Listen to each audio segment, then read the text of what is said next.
So what's up guys, for today's video, so makikita natin ngayon guys, nandito yung window type natin na aircon. Maraming nagtatanong video natin noon na alternative ng way sa alternative installation natin itong aircon, DIY natin na i-install. So maraming nagtatanong guys, kamusta na ba itong aircon na to? So ito guys, kakatanggal ko lang siya doon. So kung makikita nyo guys, maraming nagtatanong sa alternative installation natin itong aircon. So ito guys, ipakita ko lang yung labas niya, yung gilid niya. So tinakpan ko nga dito. So ito, hinati ko lang siya guys, hinati ko lang. Kasi dito, inside yan dito. Ito yung nilalabas ko. So yung kalahati ng bintana, hinati ko yung aircon. So dito nasa labas. Kung familiar kayo sa mga parts nito, mamaya ipapakita ko sa inyo pag nabuksan natin. So 2 years na to guys, more than 2 years na. So ito pa rin ginagamit namin. So ayun yung mga update sa may mga na-upload naman ako yung paglipat namin, kaya naiba yung setup ng installation ko. So ito guys, so cleaning naman ang gagawin natin. So grabe guys, after 1 year ng last linis ko na ito, ganito na ulit kadumi. So kailangan ko ng linisan. So nakikita niyo, sobrang dumi. So sa labas pa lang yan So yung video na to guys, maglilinis tayo nitong aircon. Papakita natin yung mga hindi pwedeng mabasa dito guys, at yung parts na pwede nating tanggalin pag naglinis tayo. Yung brand nito guys is Astron 1.6 horsepower. So yan guys, ito tatanggalin natin to. So ayan, dali lang yan. Tapos filter, pag yung maglilinis tayo ng filter, ganito lang ito lang yung tinatanggal natin pag maglilinis tayo ng filter. Ayan. Grabe yung dumi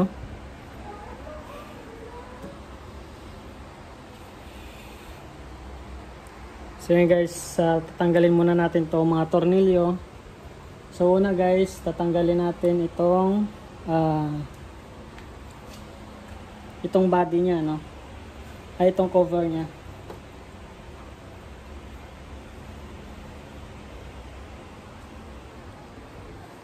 Yan.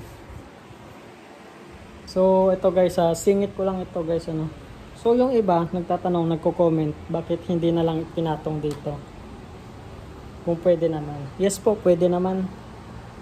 Pwede naman natin ipatong na lang dito para hindi na tayo gumamit ng bracket.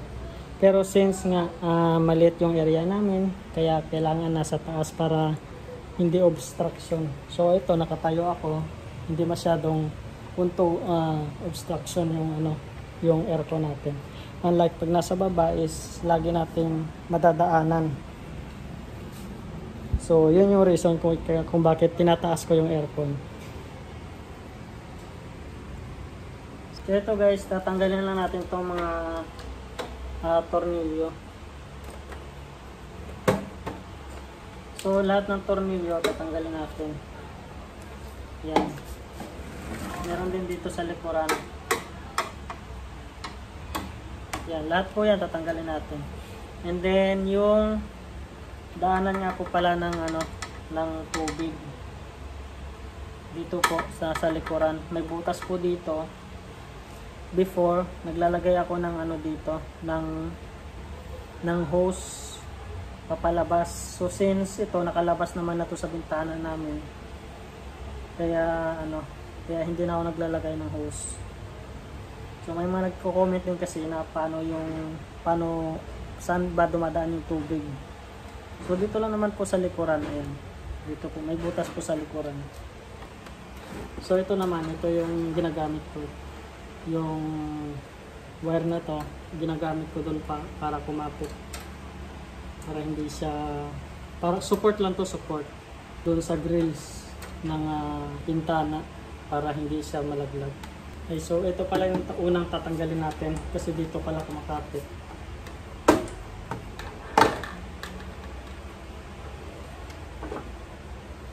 So yan, grabe yung dumi. Ayan. Grabe yung dumi guys. Oh. Woo! Grabe. Ngayon tatanggalin naman natin yung cover. So, ayan. Sobrang dumi din. Lahat yan.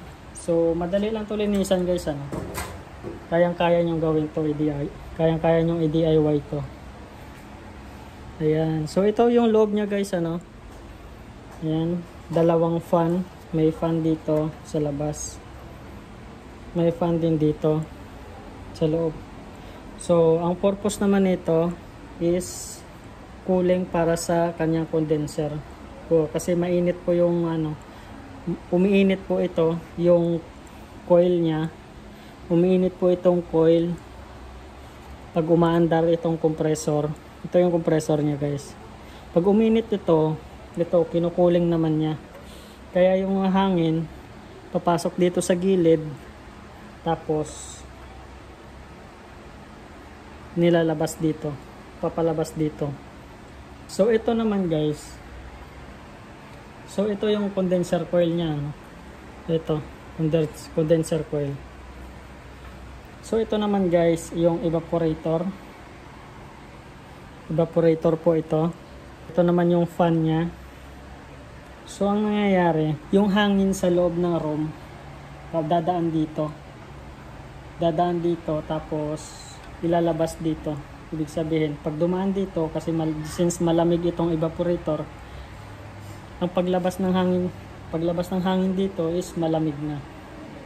Yan. Kaya ganito po yung design. Yan. Pagpasok dito, lalabas na yun dito yung hangin na malamig. So ito naman po yung thermostat. Ayan po. Thermostat po ito. Pwede natin itong tanggalin. Ayan.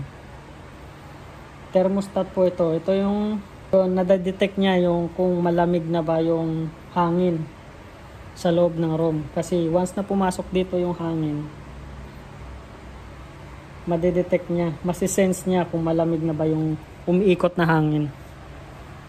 So doon siya nagsicycle yung compressor niya. Pag malamig na yung hangin, mag-i-stop yung compressor. Magme-maintain na lang yan kung ano yung sinet niya na temperature. So okay. So yun lang guys, sisingit-singit lang natin kung ano yung ma-share natin dito. Since maglilinis na rin tayo. So sa mga hindi nakapanood guys ng nung installation ko, meron po akong video sa description. Meron po tayong video sa description guys. Doon niyo po makikita yung mga installation.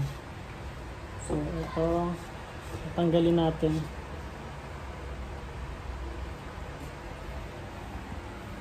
Ayan siya. Sobrang dumi. Grabe. So, sa loob ng last nalinis ko 1 year less than 1 year, wala mang 1 year pero ganito nakadumi.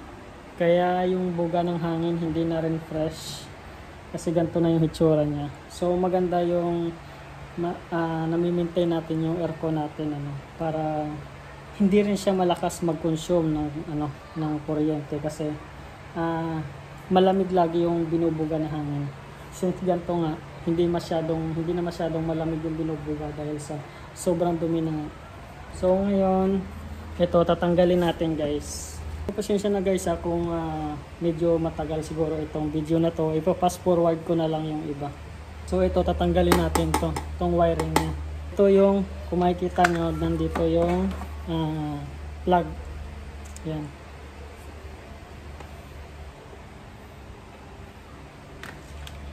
So, ito yung plug.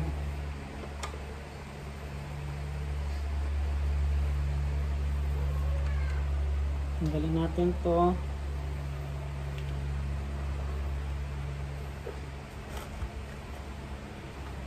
Tapos ito pa.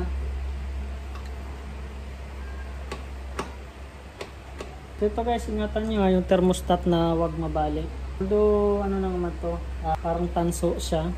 Maganda rin linisan natin mamaya. Mamaya linisan natin.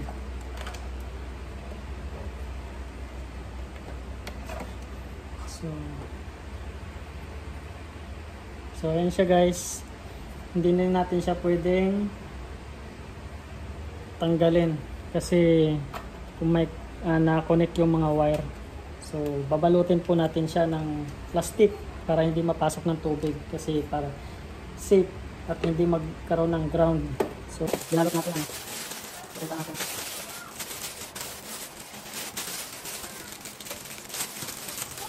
Depende sa kung ano yung magiging way nyo kung paano nyo ito babalutin. Basta hindi nyo lang pumabasa yung wiring. Hindi po natin ito mapasok ng tubig. So ayan, balot na. Ito na lang natira. Papataob lang natin para hindi ito mapasukan ng tubig. So yun lang guys, yun lang yung tatanggalin natin. Tapos lahat ito, pwede natin basahin lahat. Yeah. So ito guys, meron nga pala ako dito high pressure na ginagamit. So nabili ko lang din ito sa TikTok. So tapos ito, malaking tulong talaga ito. Marami kang mapagamitan. Ginagamit ko ito sa sasakyan, ginagamit ko sa motor. So ngayon magagamit ko rin siya sa aircon, sa paglinis ng aircon. Sa mga gusto rin ng ganito, ilalagay ko yung link nito sa description.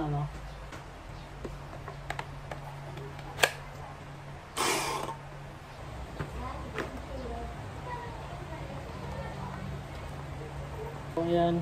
Sobrang tagal pa malobat na ito. So yun guys, medyo masikip yung CR namin. So ayun, nilagay ko lang doon sa balde yung dulo niya. So hintay natin lumabas yung tubig.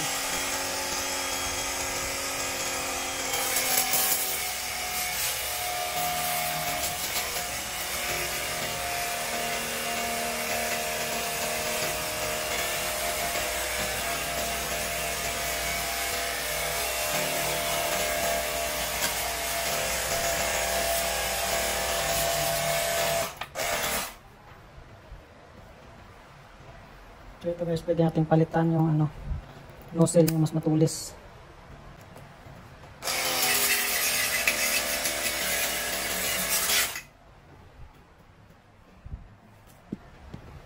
Gagawin natin, papatagilid natin yung aircon para bumaba yung tubig.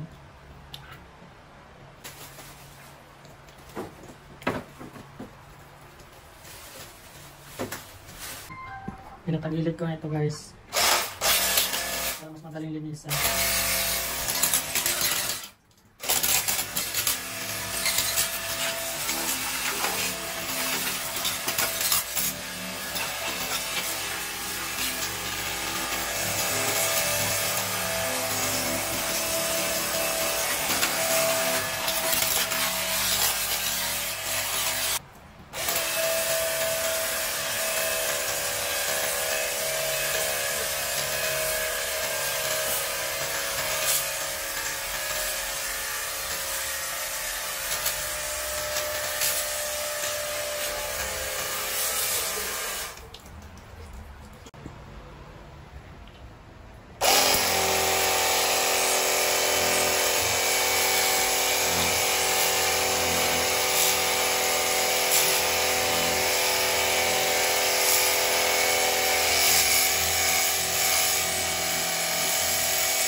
So ito na guys yung ating finish DIY cleaning ng ating aircon So ayan, malinis na. Malinis na. So ayan. So ito guys, ingatan nyo to pag nililinisan nyo to, kung babrasin nyo man, huwag nyong masyadong diinan kasi baka masira. Kasi styrofoam lang to guys Ayan. So ito na guys, yan. So kalawang yan, hindi na siya matanggal.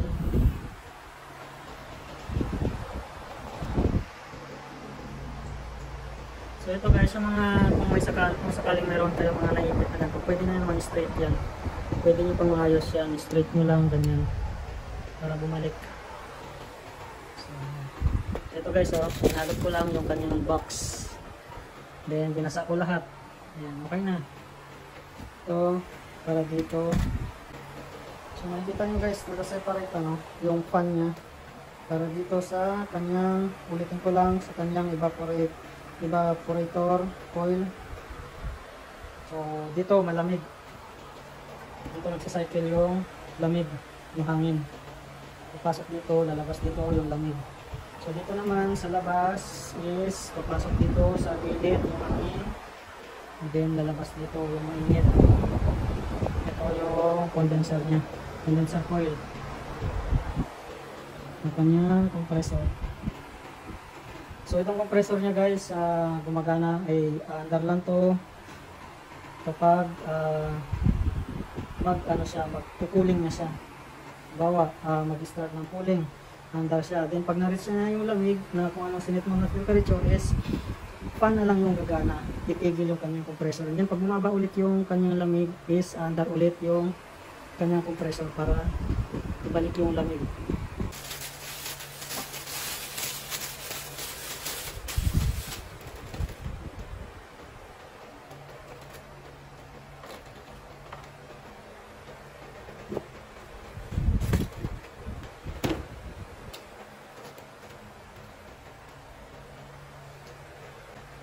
So ito guys yung kanyang thermostat.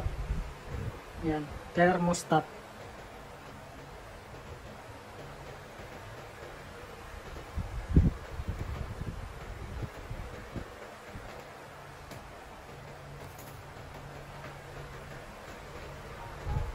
So nilinisan ko rin ito, ano?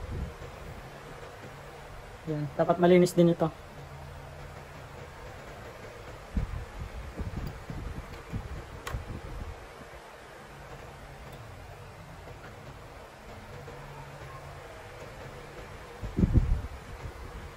Ito nga pala guys, kung nagbabalik nga pala kayo nitong styrofoam, make sure na nakalapat lahat ito, walang singaw.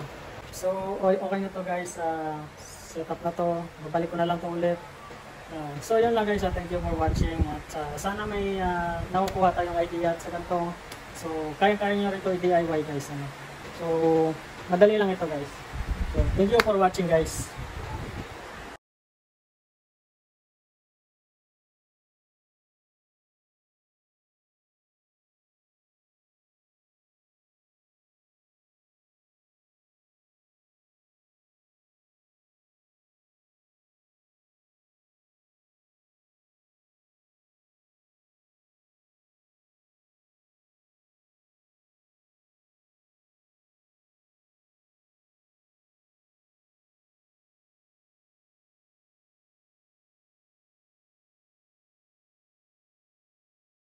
So ito guys, singit ko lang to, pakita ko lang yung setup. Before, styrofoam yung nilagay ko dito. Yan. Ngayon tinakpan ko na, flat na yan. Tapos butas yan sa likuran. Ayan. Ayan, pati yung sa taas tinakpan ko na lang dito. Butas yung sa likuran kasi doon pumapasok yung hangin. Doon nagsa-cycle sa may condenser. Umiikot lang yan doon. So, yan, tinatakpan ko yan para hindi kumuha ng hangin dito sa loob. Kasi dapat ito yung part na ito nasa likuran, diba? So, ganun din yan sa kabila. So, yan lang din yung setup ko. Low cold, ayun number 4. So, ganun din yan dito sa likod, sa kabila.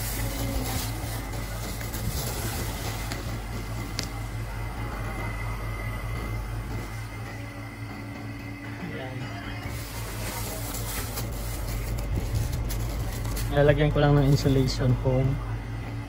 Marami kasing nagtatanong doon sa video na in-upload ko sa alternative installation ng window type ng aircon. So maraming tatanong doon paano kung ginawa. Bakit ko tinakpad daw? So hindi makakapasok yung hangin, hindi makakadaan yung hangin. So ganyan, hinati ko yan. So papakita ko naman yung sa likuran. Ito yung sa likuran guys, flat yan. Yung window namin may glaze. makikita yung plug. Ayan, may sobra ng konti.